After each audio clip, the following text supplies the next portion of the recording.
উনি বলেছিলেন যে প্রত্যেক ইমাম মুয়াজ্জিনদের একটা করে আবাস দেওয়া হবে।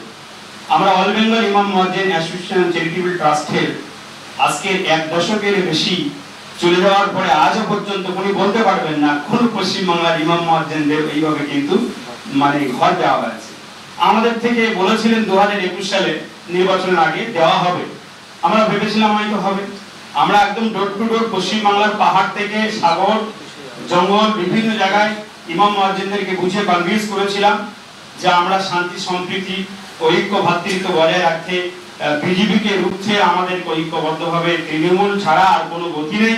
এইভাবে ইমাম মুয়াজ্জিনরা একদম পতাকা নিয়ে নেমে গিয়েছিলেন।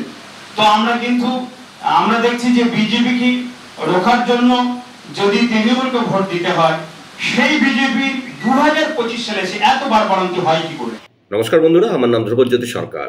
ভোটের আগে ইমাম মুয়াজ্জিনদের ভাতা বৃদ্ধির প্রতিশ্রুতি দিলেও তা রাখা হয়নি।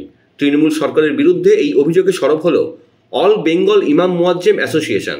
তাদের বক্তব্য, ভোটের আগে ভাতা বৃদ্ধির কথা বললেও এখনও তা বিষবাও জলে। শুধু তাই নয়, তারা বলেছেন দুর্গাপুজোর অনুদান বাড়ানো হলেও ইমামরা অন্ধকারেই রয়েছেন।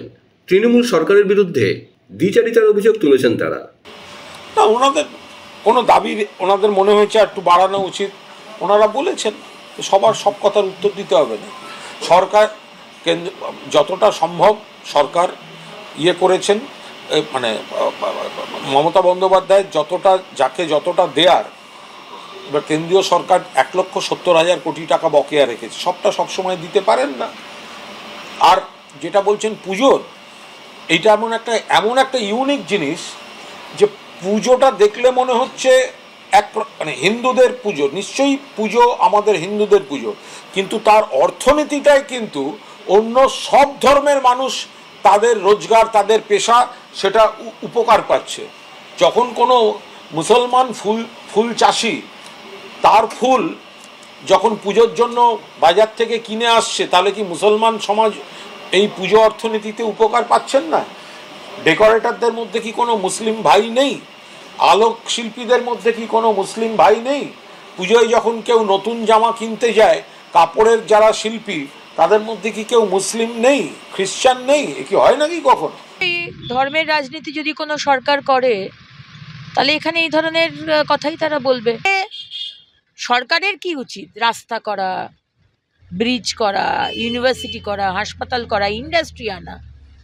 সরকারের কাজ নয় এই ধর্মের সুশুরি দিয়ে ধর্মের রাজনীতি করা। ইমামদের একটা অংশ তারা দাবি করেছেন দুর্গাপুজোয় বছরে বছরে টাকা বাড়ছে, তা আমাদের কেন ভাতা বাড়বে না? মুখ্যমন্ত্রী catch-22 পড়বেন, কোনো সন্দেহ নেই।